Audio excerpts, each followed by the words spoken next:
할렐루야. 네, 이 시간 하나님의 은혜가 가득한 시간 되길 원합니다.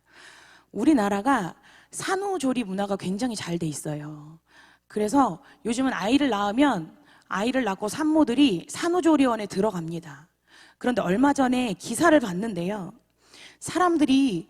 어떠한 사람들은 그 산후조리를 하는데 굉장히 많은 돈을 쓴다는 이야기를 봤습니다.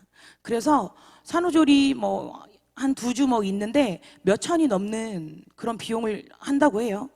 왜 그렇게 많은 돈을 들이냐면요. 유명한 사람들이 그 조리원에 가기 때문이라고 해요. 조리원 동기라는 말이 있거든요. 같은 날 아니면 그 조리원에 있는 그 비슷한 시기에 아이를 출산한 엄마들이 조리원에 있는 동안 친해지는 거예요. 그래서 조리원을 나오고 나서도 계속 아이들에 대한 정보를 공유하고 그리고 만남을 갖고 그런 만남을 조리원 동기라고 합니다. 그런데 엄마들에게 이런 마음이 있는 거예요. 내 아이가 유명한 사람과 친구가 되었으면 좋겠다. 그래서 신생아에게 인맥을 만들어 주는 것입니다. 왜? 그래야 우리 아이의 삶이 조금 더 편하지 않을까?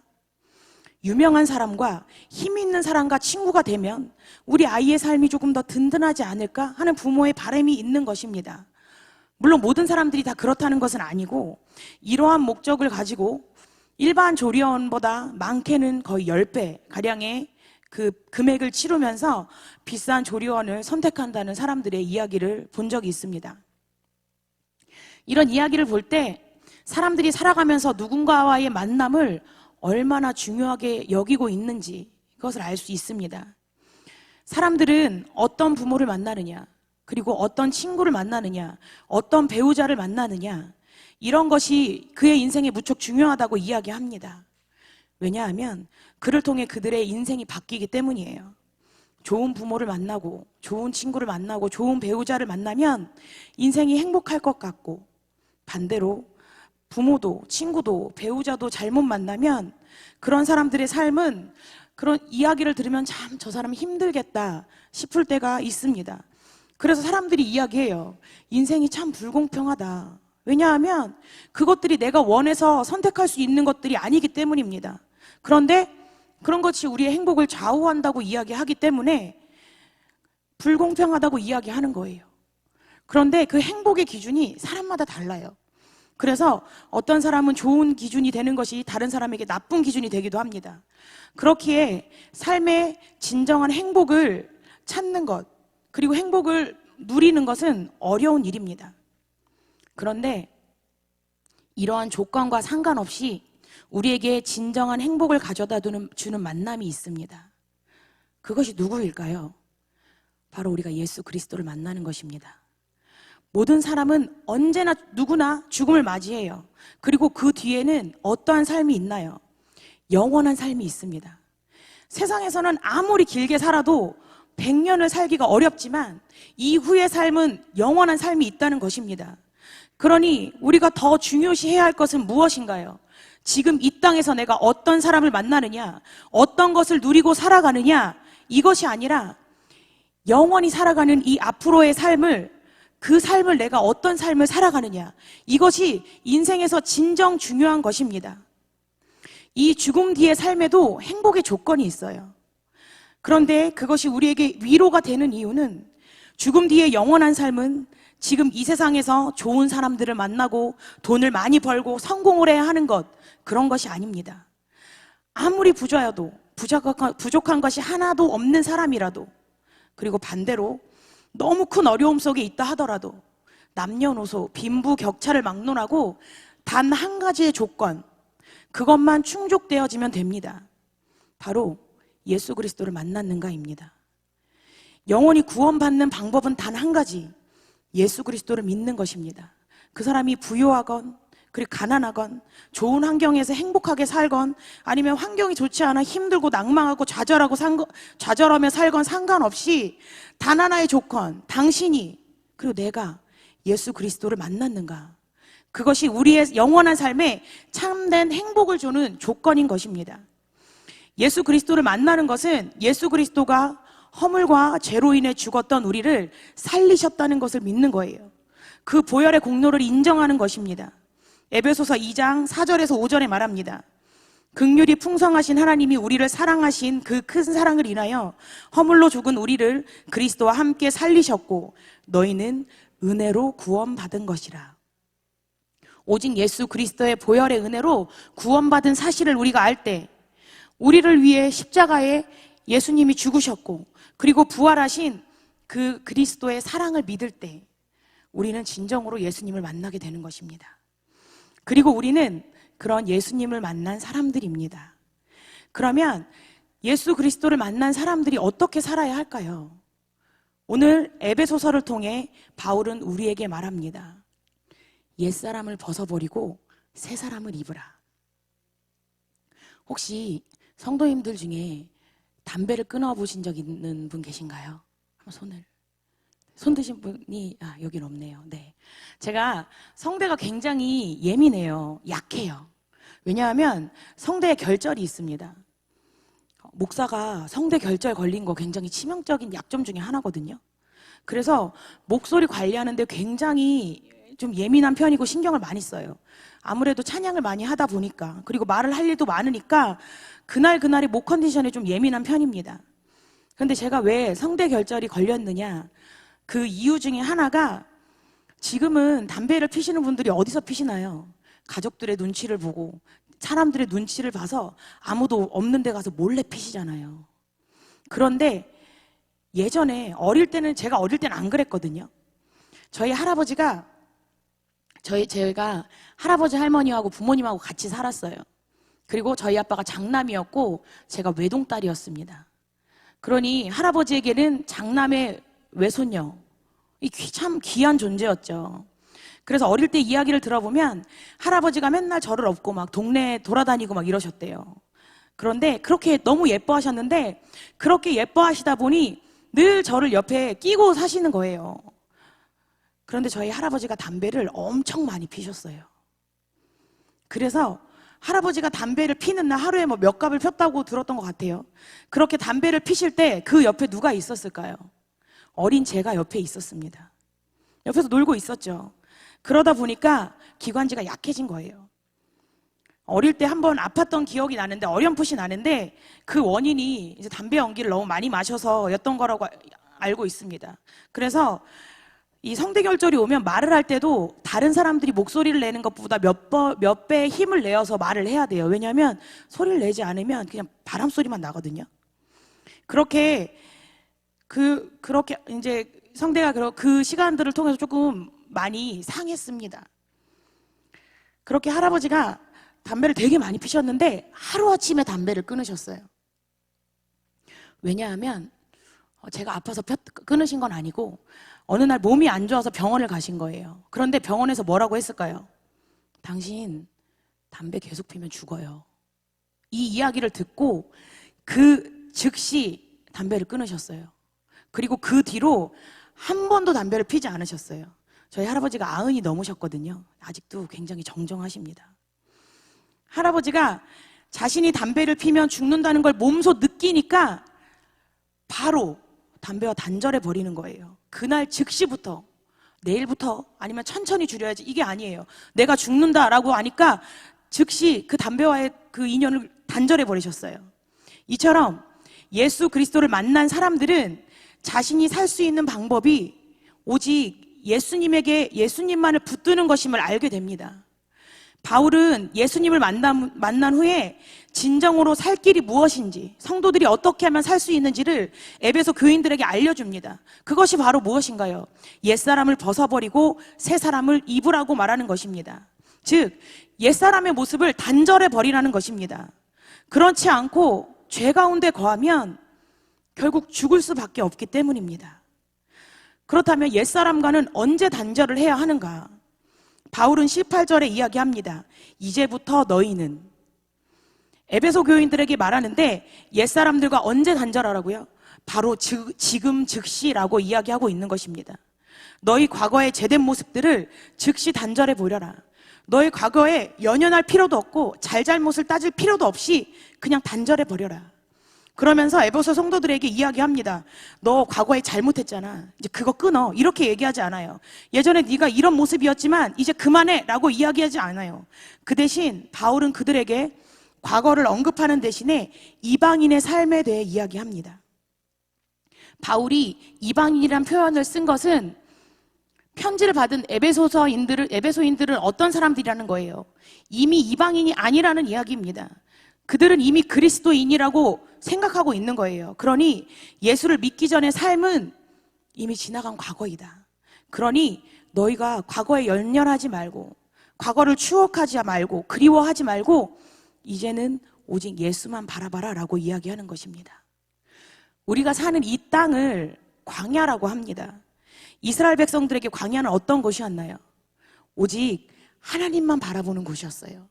하나님이 가라고 하면 가고, 멈추라고 하면 멈추고, 그리고 만나를 먹으라고 하면 만나를 먹고, 메추라기를 먹으라고 하면 메추라기를 먹고, 그렇게 온전히 순종하며 살아갔던 삶의 그 터전이었습니다. 자신들의 생각은 전혀 들어있지 않고 오직 하나님이 이끄시는 대로 순종하며 살았던 것, 그것이 바로 이스라엘 백성들의 광야의 삶이었습니다. 이처럼 우리는 이 세상에서 하나님의 인도하심만을 바라보며 살아야 합니다. 그런데 이스라엘 백성들이요, 광야에서 종종 애굽을 그리워할 때가 있었어요. 그들이 홍해를 건널 때 그들은 자신의 애굽에서의 모든 삶을 홍해에 묻어두고 왔어야 하는데 불평할 때가 있는 거예요. 그렇게 불평하고 애굽을 그리워하던 이스라엘 백성들이 결국 어떻게 되었나요? 그들은 하나님의 약속의 땅에 들어가지 못했습니다. 왜냐하면 그들이 그리워했던 애굽은 허망한 것이었기 때문입니다. 옛사람을 벗어버리지 못하고 하나님 앞에서 이방인 같은 모습으로 서려고 했기 때문이에요. 늘 우리를 보호해 주시고 지켜주시는 하나님을 의지하는 것이 아니라 내 눈에 보기에 뭔가 보이는 형상을 의지하고 싶고, 다른 나라들이 의지하고 섬기던 우상이 더 좋아 보이고, 그렇게 하나님이 이끄시는 광야에서 허망한 것들을 바라보다가 약속의 땅에 들어가지 못하는 신세가 되어버렸습니다. 사실 그들이 애굽에서 생활할 때 굉장히 힘들게 생활을 했잖아요. 굉장히 힘든 노예 생활을 했습니다. 그래서 그 고통이 너무 심해서 자신들을 건져달라고 하나님 앞에 구했던 거예요. 그래서 그 간구함에 하나님 들으시고 모세를 통해 이스라엘 백성들을 건져주셨습니다. 그런데 막상 출애굽을 해서 나왔더니 자신들이 생각한 삶이 아닌 거예요. 그러자 그들의 기억이 왜곡됩니다. 애굽에 살던 때가 더 좋았던 것 같아. 그때가 더 행복했던 것 같아. 그땐 우리가 배불리 밥을 먹었던 것 같아. 그러면서 이야기하죠. 모세, 너 따라와서 우리가 다 죽게 생겼다. 그들의 모습이 오늘 본문의 이방인들의 모습과 같았습니다. 마음에 허망한 것을 행하고 총명이 어두워지고, 그리고 무지함과 마음이 굳어진 상태로 하나님의 생명을 떠나 있던 것입니다. 바울은 이런 옛사람을 벗어버리라고 이야기합니다. 그리고 이 옛사람을 표현할 때 이렇게 표현합니다. 유혹의 욕심을 따라 썩어져가는 구습을 따르는 사람. 우리는 하나님을 믿는다고, 그리고 하나님을 의지한다고 이야기를 하면서 광야의 이스라엘 백성들처럼 자꾸 불평하고 그렇게 힘들었던 애굽을 그리워하는 것처럼 예전의 삶을 그리워할 때가 있어요. 왜냐하면 이것이 바로 유혹의 욕심 때문입니다. 과거에 죄된 생활을 즐기고 세상 문화를 즐겼던 것, 그것들이 매력적이어 보이고 그때가 행복했던 것 같은 착각이 들 때가 있습니다. 또 나중에 시간이 지나고 보면 이것들이 별것이 아닌데 지금은 너무 즐겁고 만족스러운 것처럼 보이는 것들이 있습니다. 그래서 거기에 나의 시간을 들이고 애정을 들이고 재능과 인생을 투자하게 되는 것입니다. 이러한 유혹이 우리의 삶 가운데 끊임없이 찾아오고 있어요. 왜냐하면 이것이 바로 사탄이 우리를 유혹하고 있는 것이기 때문입니다. 우리의 영혼을 파멸로 몰아가려는 사탄의 끊임없는 계략이기 때문이에요. 사단이 하와를 유혹할 때 선악과를 보고 그렇게 이야기하죠. 먹음직스럽고 보암직스럽고 지혜롭게 할 만하게 그렇게 하와를 유혹합니다. 선악과가 어디 있었냐면 그 동산의 중앙에 있었잖아요. 그러니까 하와가 지나다니면서 선악과를 자주 봤을 거예요. 그런데 하와가 혼자 다니거나 아니면 아담과 다닐 때는 그 선악과를 볼 때 어떤 마음이었을까요? 하나님 먹지 말라고 했으니까 뭐 다른 거 먹어야지, 이런 마음이었을 거예요. 별 신경을 쓰지 않았을 거예요. 그러다가 사단이 하와에게 와서 유혹을 하자 그 선악과를 바라보는 생각이 바뀌었어요. 안 되는 것이 유혹적이어 보이기 시작을 한 것입니다. 선악과를 먹으면 죽게 된다는 사실이 믿어지지 않는 거예요. 정말 저걸 먹으면 지혜로워질 것 같은데, 정말 하나님처럼 될 것 같은데. 우리가 사는 세상이 그렇습니다. 세상을 따라가면 우리가 결국 죽게 되는데, 사단은 우리로 하여금 세상을 따라가야 살 것 같고 세상을 따라가야 성공할 것처럼 보이게 만들어 놓고, 그리고 수많은 영혼들을 유혹하고 있습니다. 그렇게 바울은 우리에게 유혹의 욕심을 따라 썩어져가는 구습을 따르는 옛사람을 벗어버리라라고 말합니다. 이렇게 옛사람을 벗어버리기 위해 그러면 어떻게 해야 될까요? 오늘 본문 23절, 24절에서 말합니다. 오직 너희의 심령이 새롭게 되어 하나님을 따라 의와 진리의 거룩함으로 지으심을 받은 새 사람을 입으라. 여기서 심령이라는 것은 하나님의 영을 가리키기도 하지만요, 여기에서는 우리가 생각하고 판단하는 모든 생각의 중심을 말합니다. 사람은 하루에도 12번씩 마음이 바뀌잖아요. 어떤 사람을 생각할 때 좋았다가 막 미웠다가 섭섭했다가 막 그렇게 마음이 바뀌기도 하고, 이런 생각 저런 생각이 들기도 합니다. 말씀을 들을 때 어떤가요? 그래, 내가 앞으로 진짜 열심히 하나님만 믿으면서 살아야지, 그렇게 생각하다가 내일 새벽부터는 꼭 새벽 예배 가야지 했다가 새벽 예배 알람이 울릴 때 어떻게 되나요? 피곤한데 내일부터 갈까? 이런 마음이 들기도 하는 것처럼 말이에요. 오직 하나님을 붙들기로 했다가 그래도 다른 사람들 하는 만큼은 하고 살아야 되지 않을까? 이런 생각이 들기도 합니다. 그래서 마음의 중심을 잡기가 힘들다고 사람들이 이야기를 해요. 즉, 이 말은 사람의 마음에 중심이 있다는 말입니다. 그리고 오늘 본문의 심령이 바로 이 중심을 말합니다. 그런데 이 중심이 어디를 향해 있는가? 우리의 신앙이 흔들릴 때가 있어요. 주님을 위해 헌신하겠다고, 주님을 위해 살겠다고 결심하고 얼마 지나지 않아 인생의 홍해를 만나게 되면 다시 애굽으로 돌아가고 싶어지는 마음들이 생기기도 합니다. 그렇기에 우리는 심령을 새롭게 하라고 이야기하고 있는 것입니다. 그렇다면 심령을 새롭게 하는 것, 심령이 마음의 중심이라고 이야기를 했잖아요. 그러니 그 마음의 중심을 새롭게 하라는 것입니다. 그것은 그동안 나의 마음, 나의 생각대로 하며 살던 그 삶을 새롭게 해서 의와 진리의 거룩함에 두어야 하는 것입니다. 그렇다면 진리는 무엇일까요?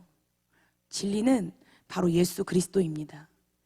예수 그리스도를 통해 우리는 의와 진리의 거룩함을 입은 새 사람이 될 수 있는 것입니다.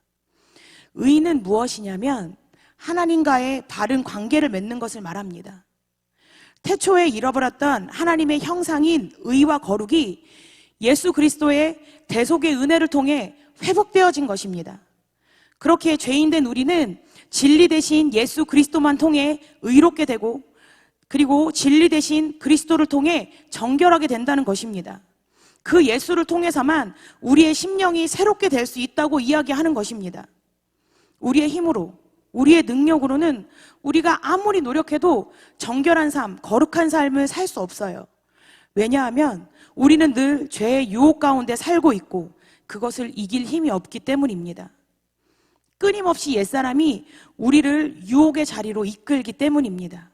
그래서 내 마음에 내가 주인이 되면 마음의 중심을 잘 잡을 거야, 아무리 굳게 다짐하더라도 넘어지고 쓰러지는 것입니다. 이것이 연약한 인간이기 때문이에요.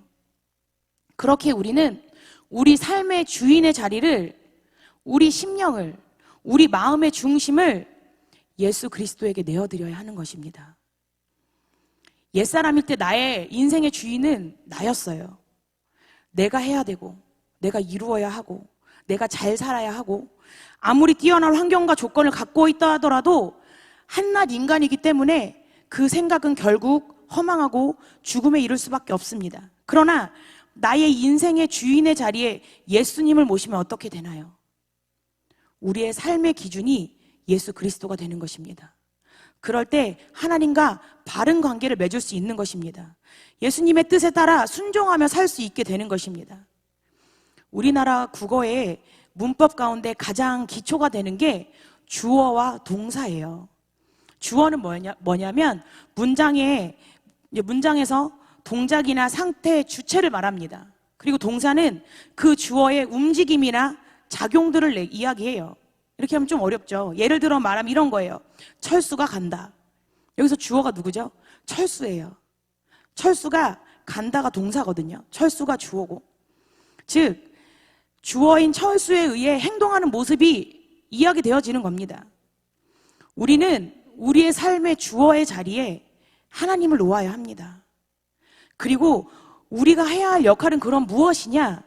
하나님의 말씀에 순종하는 동사의 역할을 하는 거예요. 하나님이 모세에게 이스라엘을 출애굽시킬 때 하나님께서 애굽으로 가서 이스라엘 백성을 구원하라고 명령하신 것은 모세 네가 이 출애굽하는데 주어가 되어라 라고 하신 것이 아니에요. 하나님이 친히 모세야, 내가 너의 삶의 주어가 되어주겠다.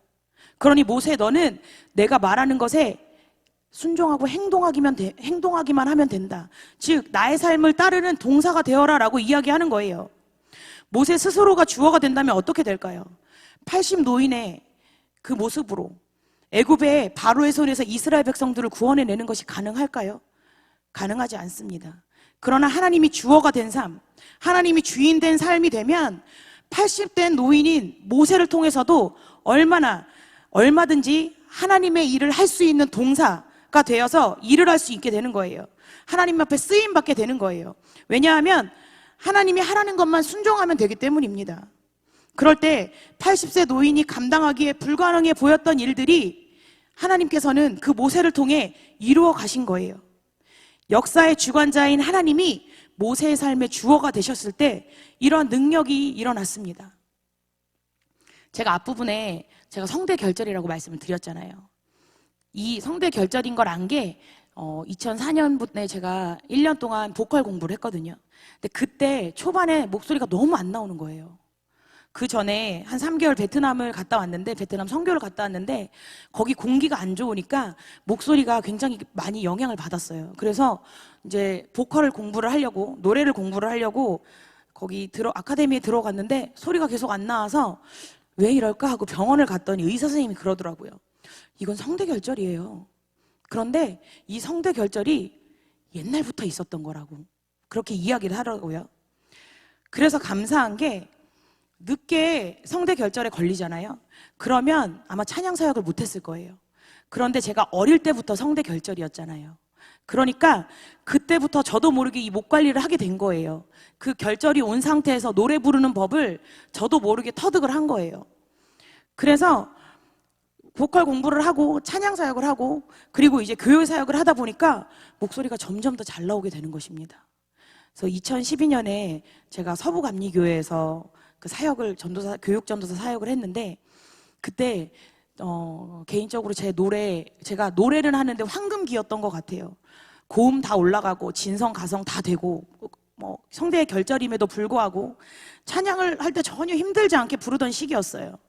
그런데 결혼하고 이제 아기를 낳고 사역을 쉬고 몇 년간 이런 전문적인 사역을 안 하다가 그냥 집에서 아기들만 보다 보니까 이제 찬양 사역을 할 기회가 없었죠. 그러다가 다시 이 교회 사역으로 돌아왔는데 찬양할 때 소리가 안 나오는 거예요. 목소리가 안 나오는 거예요. 처음에 너무 당황스러웠어요. 저희가 와서 이제 새벽 예배를 인도를 하는데 제가 제일 부담스러웠던 게 지금도 좀 그렇긴 한데 새벽에 찬송가 부르는 게 너무 부담스러운 거예요. 개척교회를 할 때는 반주하는 사람이 없어요. 그런데 여기는 MR을 틀잖아요. 그러면 새벽부터 원키로 불러야 하는 거예요. 그게 너무 힘들어요. 네. 목소리도 안 그래도 목도 계속 이제 잠겨 있고 그러니까 이게 처음엔 저에게 올무처럼 느껴지는 거예요. 목소리가 이 연약한 게 나에게 너무나 내 사역을 방해하는 게 아닌가 이렇게까지 느껴질 정도로 굉장히 많은 스트레스를 받았습니다. 그래서 왜 그런가 하고 곰곰이 생각을 해봤더니 결혼 전에는 제가 자고 싶을 때 자고 쉬고 싶을 때 쉬는 삶을 살았거든요. 목이 굉장히 예민해요. 성대가 예민해서 가만히 있으면 쉬는 게 아니라 가만히 있는데 제가 음악을 듣잖아요. 그럼 그 음악 소리에도 성대가 울린대요. 그렇게 예민해요. 그래서 제가 예전에 그 관리를 할 때는 아무도 없이 조용히 혼자 막 10시간씩 자고 그랬어요. 그래야 목이 회복이 되니까. 그렇게 해서 만들어 놨었는데 지금 삶은 제 멋대로 잘 수 없는 삶이에요. 수시로 아이가 깨고 새벽 2시에도 깨고 어제도 새벽 2시에 저희 막내가 일어나서 막내가 요즘에 잠꼬대를 나가로 해요. 나가로. 이제 나가는 거에 맛을 들려서 새벽에 일어나서 그렇게 나가자고 막 이러면 2시에 자는 거 다시 이제 달래고 재우면 제가 잠이 깨는 거예요. 그러면 새벽 예배 인도를 하는데 새벽 예배 인도를 하니까 잠을 잘 수가 없는 거예요. 뭐 이런 상황들. 그런 상황들이기 때문에 제 성대가 약한 게 저의 삶의 올무처럼 느껴졌었어요. 그런데 이제는 그렇지 않습니다. 왜냐하면 저의 사역의 주인의 자리를 하나님께 내어드렸더니 이런 마음이 바뀌었어요. 사역을 내가 하는 것이 아니라 하나님이 하시니 저는 그냥 하나님 앞에 순종하는 동사의 역할만 감당하면 되는구나. 이 은혜를 입은 뒤로는 어떤 상황, 환경 이런 것들이 중요한 것이 아니에요. 내 목소리 컨디션이 좋은가 좋지 않은가 뭐 이런 것이 중요한 것이 아니라 하나님이 나의 삶의 지금 주인 되어 주시는가, 그리고 내가 온전히 예수 그리스도를 의지하고 있는가, 나의 심령의 주인이 예수 그리스도인가, 그리고 예수 그리스도로 인해 내가 하나님과 바른 관계를 지금 맺고 있는가, 예수 그리스도를 통해 거룩한 삶을 살고 있는가, 이것이 나의 사역에 무엇보다 중요하다, 이것을 발견했습니다. 그 후로는 새벽 예배 때 찬양을 부르기 힘들어도 그것이 은혜입니다. 왜냐하면 이것이 나의 약함인 걸 알기 때문에 그냥 하나님 앞에 내어놓을 수밖에 없는 거예요. 하나님, 새벽 예배 때 목소리가 나와도 은혜고 안 나와도 은혜고 그냥 저에게 이런 시간을 허락해 주시고 제가 목소리가 나올 수 있는 것만으로도 하나님 감사합니다라고 고백되어지는 것입니다. 올무처럼 느껴졌던 연약함을 통해 하나님은 나를 더 하나님 앞으로 부르셨습니다. 그리고 하나님만 의지할 수밖에 없게 만드신 거예요. 그래, 내가 어떠한 모습이든지 나를 사랑하시고 나에게 은혜를 부어주시는 하나님, 그 하나님을 저의 연약함을 통해 발견할 수 있었습니다. 약함을 통해 겸손을 배우게 하셨고, 그래서 하나님 앞에 하나님, 나는 아무 능력이 없으니 이제 내 삶의 주인이 되어주시고 일해주세요. 그래서 나는 하나님에게 순종할 수밖에 없습니다라고 고백하는 삶을 살 수밖에 없어요. 그러고 나니 새벽 예배 때 찬양을 부를 때 가사를 보면서 제가 은혜를 먼저 받게 되더라고요. 안 올라가는 거 뭐 어쩔 수 없죠. 하지만 하나님 앞에 그게 중요한 게 아니기 때문에 하나님은 제가 뭐 고음을 잘 올라가는 것, 그거를 받으시는 게 아니라 내가 신령과 진정으로 하나님 앞에 예배 드리는 것, 그것을 기뻐하시는 것을 알았기 때문에 지금은 새벽 예배의 그 찬양에 대한 부담이 훨씬 많이 줄었습니다. 우리 그리스도인들은 이렇게 주님을 주어로 모시고 우리의 손과 발을, 그리고 우리의 삶을 하나님이 원하시는 곳에서, 하나님이 명하신 곳에서 일하는 동사로 살아가는 삶인 것임을 우리가 기억하길 바랍니다. 하나님이 내 삶의 주인 되심, 그리고 하나님의 일하심을 전적으로 따르며 순종하는 삶을 사는 모습, 이것이 바로 바울이 이야기한 의와 진리의 거룩함을 입은 새 사람의 모습인 것입니다. 또한 모든 것이 나의 힘으로, 나의 능력으로 하는 것이 아니라 하나님의 은혜로 가능한 것임을 알 때 우리는 그 은혜에 감사하면서 하루하루 순종하며 살아갈 수 있는 거예요. 이렇게 하나님이 주인 된 삶, 옛사람을 벗어버리고 새 사람을 입은 삶이 되기 위해 우리가 해야 할 것은 날마다 말씀과 기도로 하나님 앞에 나아가는 것입니다. 왜냐하면 세상은 끊임없이 우리를 유혹하고 있기 때문입니다. 그래서 사도 바울도 고백했잖아요. 나는 날마다 죽노라.